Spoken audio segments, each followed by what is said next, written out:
જામનગર ખાતે અતિ ભારે વરસાદ વરસી રહ્યો છે। ગાજવીજ સાથે મેઘરાજા ધમાકેદાર બેટિંગ કરી રહ્યા છે, ત્યારે વરસાદને લઈ કલેક્ટર બીકે પંડ્યા સાથે વાતચીત કરવામાં આવી છે। ભારે વરસાદથી સમગ્ર પંથકમાં પાણી જ પાણીના દ્રશ્યો જોવા મળ્યા છે।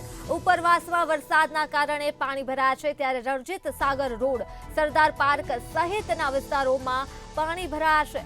રંગમતી નદી બે કાંઠે વહી રહી છે, તો 15 જેટલા જળાશયો ઓવરફ્લો થઈ ગયા છે અને જામનગરમાં એનડીઆરએફની ટીમ હાલ ખડે પગે છે, મદદ માટે તત્પર રાખવામાં આવી છે।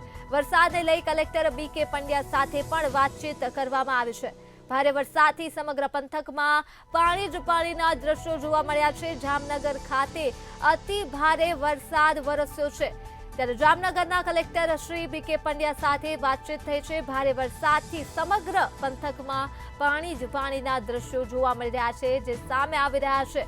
ત્યારે ઉપરવાસમાં વરસાદના કારણે જામનગર ખાતે વરસાદી પાણી ભરાયા છે, ત્યારે રાહદારી રસ્તાઓની ઉપર વાહનોની બદલે બોટ ફરતા હોય તેવા દ્રશ્યો જામનગર ખાતેથી સામે આવ્યા છે, જ્યાં એનડીઆરએફની ટીમ ખડે પગે છે અને સ્થાનિકોની મદદ કરવા માટે તૈનાત કરી દેવામાં આવ્યું છે। આ સાથે જ ફાયર વિભાગ પણ મદદે આવ્યું છે જામનગર ખાતે, જ્યાં સ્થાનિકોનું જનજીવન હાલ ભારે પ્રભાવિત થયું છે। રાહદારી રસ્તાઓ ઉપર વરસાદી પાણી ઘૂંટણ સમા ફરી વળ્યા છે, ત્યારે આ રાહદારી રસ્તાઓ ઉપર વાહનના બદલે બોટ ફરતી હોય તેવા દ્રશ્યો જામનગરથી જોવા મળ્યા છે।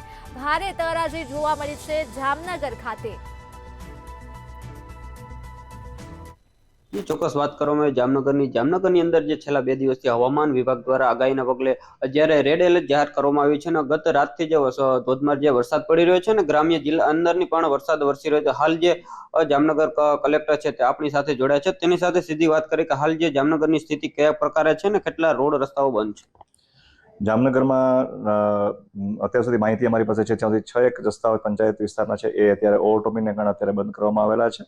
બીજું એક નેશનલ હાઈવે છે અત્યારે બેડ પાસે જે દ્વારકા ખંભાળિયા રસ્તો છે, ત્યાં પણ એક ઓવરટોપિંગને કારણે અત્યારે વાહનોને અવર જવર ટેમ્પરરી બંધ કરી છે। પાણી ઓછું થાય એટલે અમે જવા દઈશું। બાકી અત્યારે પાણી એની જિલ્લામાં જ્યાં જ્યાં અમને મદદની જરૂર પડી છે ત્યાં અમે લોકોને મદદ માટે અમારી એસડીઆરએફની ટીમ અને અમારી તાલુકા પંચાયતની ટીમ અને પોલીસની તંત્રની ટીમ મદદ માટે જઈ રહી છે। હાલમાં શહેરમાં થોડા ઇસ્યુઝ છે, પાણી ભરાયા છે નીચેના પાણીના કારણે, અને ત્યાં પણ એસડીઆરએફની ટીમ અમારી કામ કરી રહી છે, અને અત્યારે એ પરિસ્થિતિ અત્યારે ઓલમોસ્ટ નિયંત્રણમાં છે। કેટલા ડેમો ઓવરફ્લો થઈ ગયા છે ને જે ડેમના કારણે જે અનેક વિસ્તારમાં પાણી ભરાયા છે? ડેમ તો અમારા જે 25 એ ઇમ્પોર્ટન્ટ ડેમ છે એ બધા જ ડેમોમાં અત્યારે ઓવરફ્લો છે, વિજરખીમાં તૈયારીમાં છે।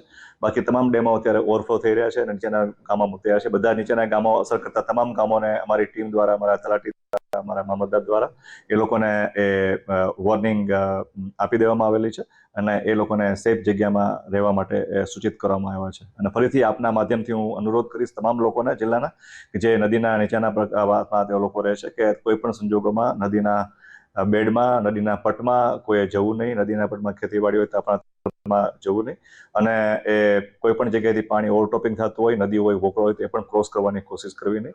અને વરસાદની હજી પણ આગાહી છે આજનો દિવસ સુધી, આવતીકાલ પણ છે, તો એ લોકોને એ સુરક્ષિતતા જાળવવા માટે હું પણ અનુરોધ કરું છું। જે પ્રકારે કોઈ જાનહાનિના સમાચાર છે કે છેલ્લા 2 દિવસથી જે અતિ ભારે વરસાદ પડી રહ્યો છે? ના, અત્યારે એ છેલ્લા 2 દિવસથી ભારે વરસાદ પડ્યો છે, એમાં કોઈ જાનહાની અત્યારે હાલ સુધી કોઈ સમાચાર અમારી પાસે નથી। જી, ચોક્કસ વાત કરી પ્રમાણે જે છેલ્લા 2 દિવસથી જામનગરની અંદર અતિ ભારે વરસાદ પડી રહ્યો છે, અને હાલ કંટ્રોલ રૂમ દ્વારા તમામ પ્રકારના જે સાધનો એનડીઆરએફની ટીમ દ્વારા જે સર્ચ છે, હાલ કોઈ પ્રકારની જાનહાનિ નથી પણ તેમ કલેક્ટર દ્વારા જણાવવામાં આવ્યું છે। સાગર સંઘાણી, અંત્ય ન્યૂઝ, જામનગર।